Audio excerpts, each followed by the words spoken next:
নমস্কার, বাসন্তী রান্নাঘরে আপনাদের সবাইকে সুস্বাগত। আজকে রান্না হয়েছে মাছের চপ বা ফিশ কাটলেট। এই মাছের চপগুলো আমি সিলভার কাপ মাছ দিয়ে করেছি। এই ভিডিওটা সম্পূর্ণ দেখলে তাহলে জানতে পারবেন আমি এই মাছের চপগুলো কিভাবে রান্না করেছি।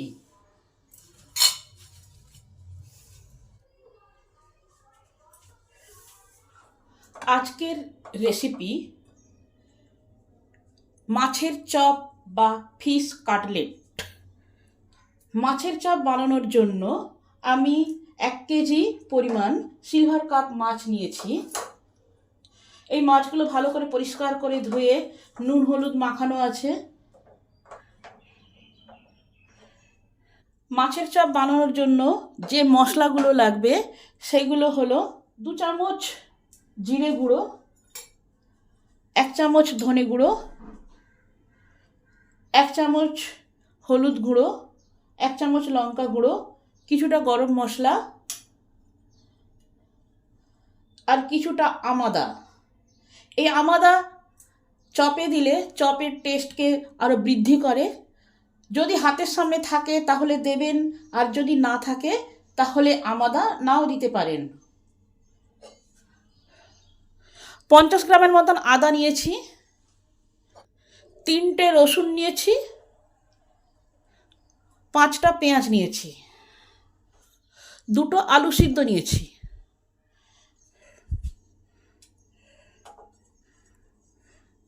কিছুটা বিস্কুট গুঁড়ো নিয়েছি, 2টো ডিম নিয়েছি। প্যান গরম হলে সামান্য পরিমাণ তেল দিয়ে মাছগুলোকে হালকা করে ভেজে নেব, কড়া করে ভাজবো না। মাছগুলো ভাজা হয়ে গেলে তারপর কাঁটাগুলো বেছে নেব।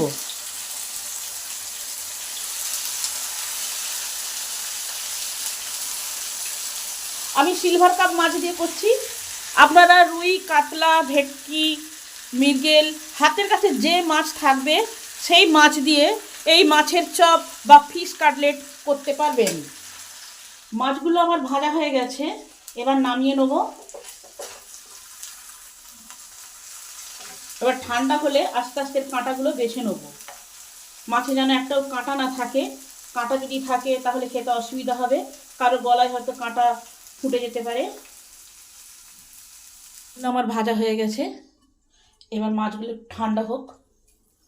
মাছগুলো যতক্ষণ ঠান্ডা হচ্ছে ততক্ষণ আমি চপের মশলাটা তৈরি করে নিই। এই প্যানেতেই কিছুটা তেল দিই,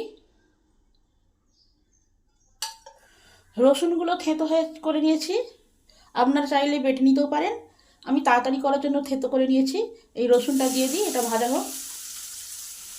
লঙ্কাগুলো কুচো করে দিই, কাঁচা লঙ্কা,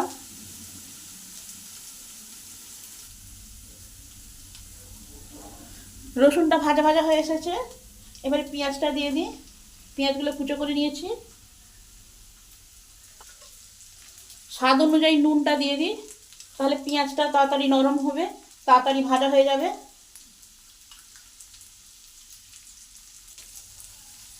এখানে তাপটা লো টু মিডিয়ামে থাকবে। পেঁয়াজগুলো সব আমার ভাজা ভাজা হয়ে এসেছে। আদাটা কুড়ে রেখেছি, এটা দিয়ে দিই। আমাদাটা গ্রেট করা আছে, এটাও দিয়ে দিই। মাছগুলো ঠান্ডা হয়ে গেছে, এবার মাছগুলো থেকে কাঁটাগুলো ভালো করে বেছে নিতে হবে। এই মাছের ছালগুলো বাদ দিয়ে দিতে হবে।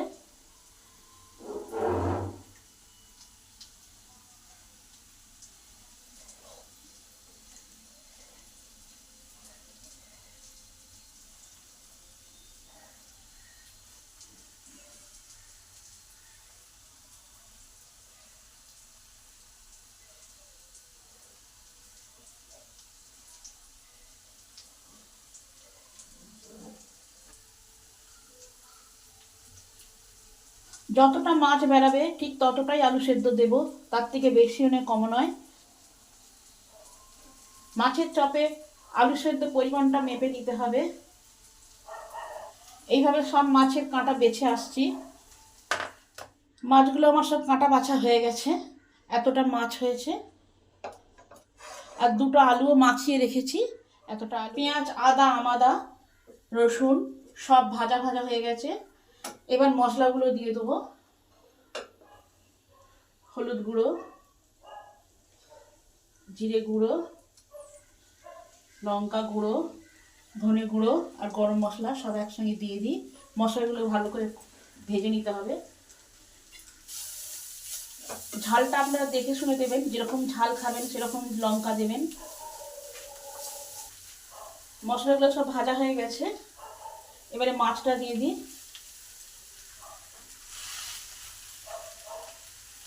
তার সঙ্গে আলুটাও দিয়ে দিই।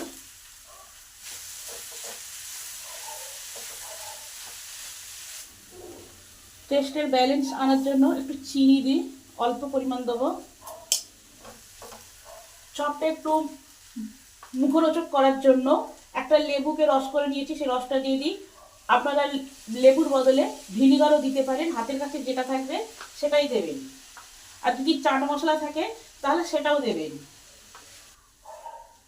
এই সময় তাপটা মিডিয়ামে থাকবে, বেশি হাই করা যাবে না, তাহলে চপের মশলাটা ধরে যাবে। ঝালটা কম হয়েছে, তার একটু লঙ্কা দিই।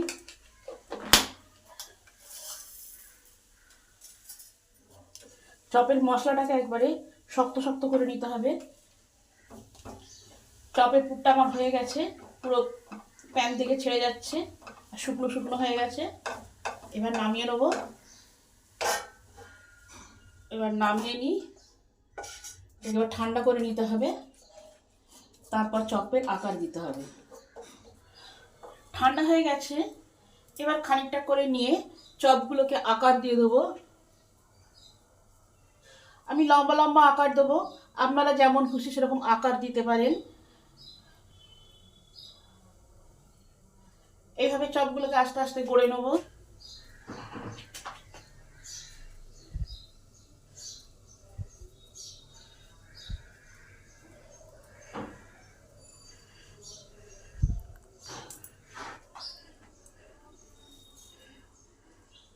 আমার সব চপগুলো গড়া হয়ে গেছে, 18 পিস চপ হয়েছে।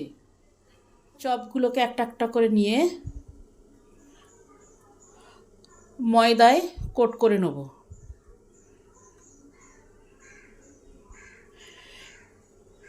ময়দায় একবার করে কোট করে নেব সব চপগুলোকে। এইভাবে কোট করে নিলে চপগুলো সহজে ভাঙবে না।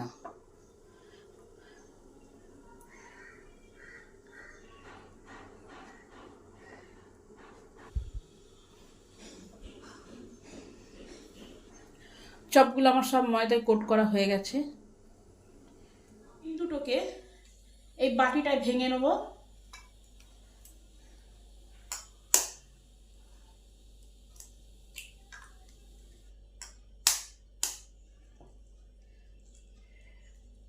এই ডিমেতে এবারে পরিমাণ মতো নুন দেবো। চপগুলো যেহেতু বিস্কুটের গুঁড়ো দেবো, তাই বিস্কুটের গুঁড়োর আন্দাজে এতে নুনটা একটু দিয়ে বেশি করে। এবার একটু লঙ্কা গুঁড়ো দেবো। আপনারা বেশিও লঙ্কা দিতে পারেন না, কমও দিতে পারেন, বা চিলি ফ্লেক্সও দিতে পারেন, আবার নাও দিতে পারেন। যদি ঝাল কম খান তাহলে না দিলেও হবে। আর সামান্য পরিমাণ হলুদ দেবো, 1 চুটকি। যতটা ডিম আছে তার হাফ দুধ দেবো। এটা গরম করে ঠান্ডা করা নর্মাল টেম্পারেচারে দুধ খানিকটা এতে দেবো, ফেটে নেব। একটা করে চপ নেব। মাছের চপগুলোকে এই ডিমের গোলায় ডোবাবো।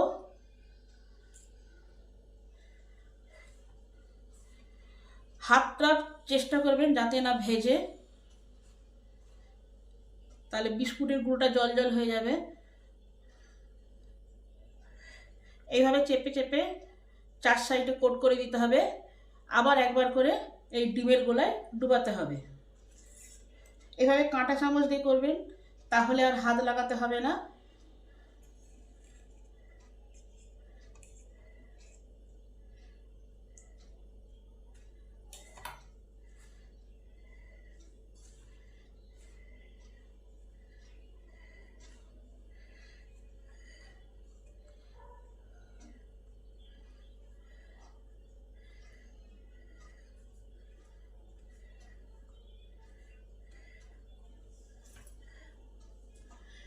এইভাবে সব চপগুলোকে গড়ে নেব, বিস্কুটের গুঁড়ায় কোট করে নেব। আবার একটা নিলাম, নিয়ে ডিমের গড়ায় ডুবালাম ভালো করে। হাতটা যাতে না ভেজে সেই দিকে লক্ষ্য রাখতে হবে, তাহলে বিস্কুটের গুঁড়ো নষ্ট হয়ে যাবে। এবার আস্তে করে ডিমের গলায় দিতে হবে, দিয়ে বিস্কুট গুঁড়ো দিয়ে ভালো করে চেপে চেপে 4 সাইডে কোট করে দিতে হবে, যাতে না ফাঁকা থাকে। একবার কোট হয়ে গেছে, আবার একবার কোট করে নিতে হবে।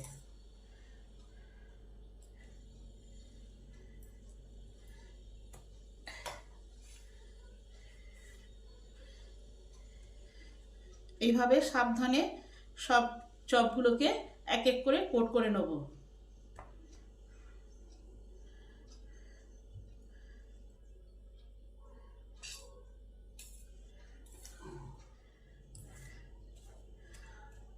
শুধু ডিমের গলায় যদি আমি চপগুলোকে ডুবাতাম তাহলে একটু গাঢ় হতো, আর বিস্কুটের গুঁড়োটা একটু বেশি করে হতো, তাহলে চপগুলো হার্ডি হতো, সুন্দর খেতে লাগতো না। আর দুধ দিলে ডিমের গলায়, তাহলে ডিমটা একটু নরম হয় আর চপগুলো খেতেও ভালো লাগে। এই আস্তরণটা মোটা হবে না, সুন্দর থাকবে পরিমাণ মতন। সব চপগুলো আমার বিস্কুট গুঁড়োয় কোট করা হয়ে গেছে। চপগুলো ভাজার জন্য তেল গরম হচ্ছে। তেলটা মিডিয়াম হিটে গরম হলে চপ তুলে দেবো। তেল আমার গরম হয়ে গেছে, এবারে ভাজার জন্য চপ দেবো। এই সময় তাপটা থাকবে লো টু মিডিয়ামে।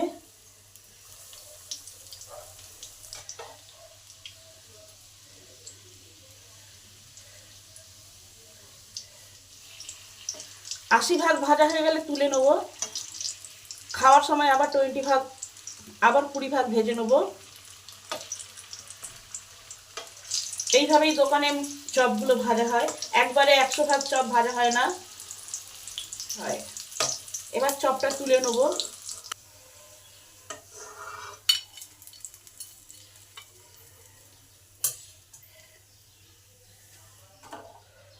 চপগুলো আমার ভাজা হয়ে গেছে, এবার আবার কিছু চপ ভাজবো।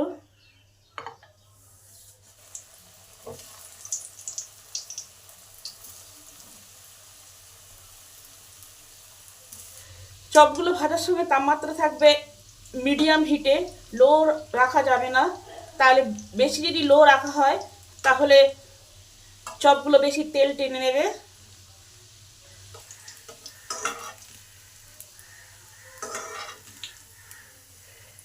এই চপগুলো আমি সিলভার কাপ মাছের চপ ভাজছি। আপনারা যে কোনো মাছের, মাংসের বা ডিমের চপ এইভাবে পুরো রেডি করে ভাজতে পারেন। ভাজলে খেতে খুবই সুস্বাদু হবে, দোকানের মতন মুচমুচে টেস্টি হবে। আপনারা এইভাবে ট্রাই করে দেখবেন। রেসিপিটা যদি ভালো হয় চ্যানেলটাকে সাবস্ক্রাইব করে দেবেন। সব চপগুলো আমার 80 ভাগ ভাজা হয়ে গেছে, এবার 20 ভাগ ভেজে নেব।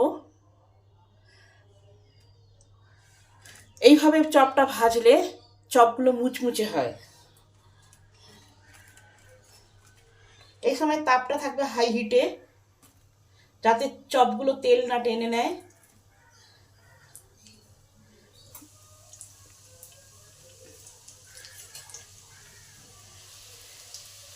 চপগুলো আমার ভাজা হয়ে গেছে, এবার তুলে নেব। খাওয়ার জন্য প্রস্তুত।